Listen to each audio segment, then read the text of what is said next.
आज हम बात करेंगे अपर रिस्पायरेटरी ट्रैक के बारे में। और अगर हम इसको एक डायग्राम से देखें तो जैसे यहाँ पर हम अपने सामने डायग्राम देख रहे हैं, इसमें हम देख रहे हैं रिस्पायरेटरी सिस्टम। और रिस्पायरेटरी सिस्टम में जो ये रीजन है, जैसे यहाँ पर हम देख रहे हैं, इसे कहा जाता है नेजल कैविटी। और ये क्या है? नोज। उसके बाद जो रीजन है ये वाला, इसे फेरिंग्स कहा जाता है और उसके नीचे मौजूद होता है लेरिंग्स।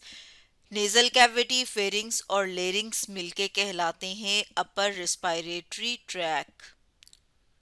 और ये जो रीजन है, जिसे कि यहाँ पर हम देख रहे हैं, जो एक पाइप की तरह का है, इसे ट्रैकिया कहा जाता है।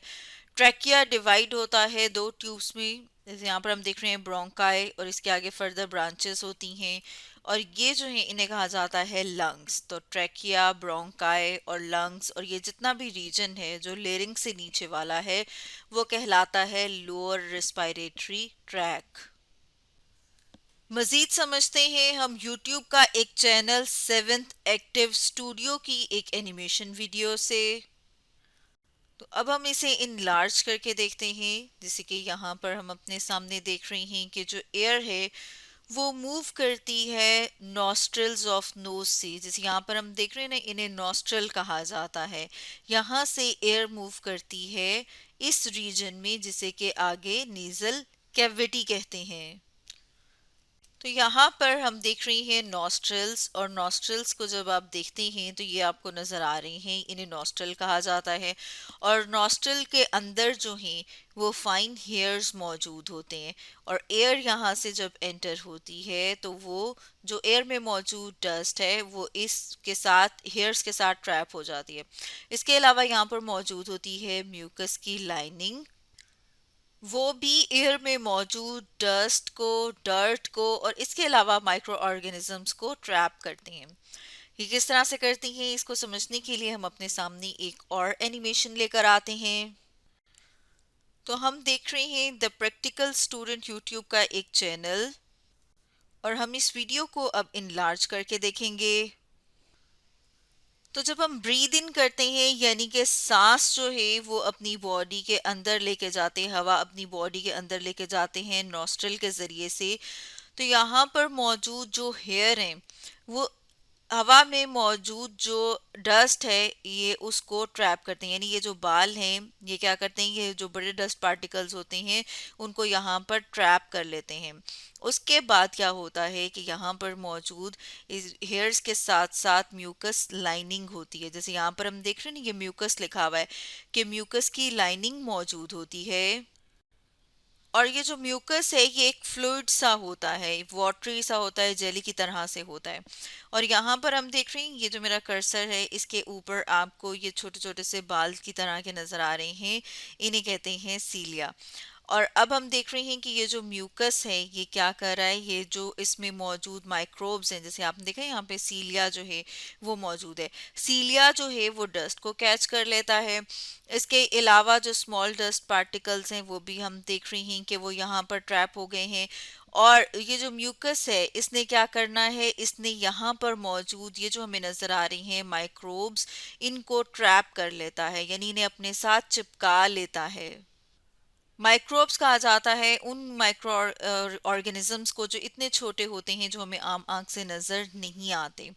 इसके साथ साथ हम देखते हैं कि यहाँ पर मौजूद जो है वो ब्लड कैपिलरीज, और इसके साथ साथ ये जो म्यूकस है ये एयर को मॉइस्चन भी करते हैं, यानी कि नमी प्रोवाइड करते हैं। इसके अलावा वार्म करते हैं, यानी कि जो हवा है उसका जो टेम्परेचर है उसको इंक्रीज करते हैं। अब अगर हम इस हिस्से को, ये जो हम देख रहे हैं, मज़ीद बड़ा करके देखें तो यहाँ पर हम इस डायग्राम में इसको देख सकते हैं। यहाँ पर हम देख रहे हैं कि ये जो है एक्सटर्नल नेयर्स, और ये वाला जो रीजन है ये वेस्टिब्यूल कहलाता है। इसके बाद क्या मौजूद है, नेज़ल कैविटी। नेज़ल कैविटी के बाद जो रीजन है, जो कि यहाँ पर हम देख रहे हैं, यहाँ से लेकर यहाँ तक का जो रीजन है इसे फेरिंग्स कहा जाता है। फेरिंग्स को फर्दर हम डिवाइड कर सकते हैं थ्री में। वन, जिसे नेजोफेरिंग्स कहा जाता है, जो कि यहाँ तक का जो रीजन है वो कहलाता है। उसके बाद हम देखते हैं टू, जिसे कि ओरोफेरिंग्स कहा जाता है। और ये हम देख रहे हैं 3, तो हम देखते हैं कि यहाँ से लेकर यहाँ तक का जो रीजन है उसे लेरिंगोफेरिंक्स कहा जाता है, क्योंकि इसके बाद वाला जो रीजन है मतलब यहाँ तक का, इसे कहते हैं लेरिंग्स। और लेरिंग्स के बाद जो मौजूद है ये और इसके आगे नीचे, उसे ट्रैकिया कहा जाता है। ट्रैकिया को विंड पाइप भी कहते हैं।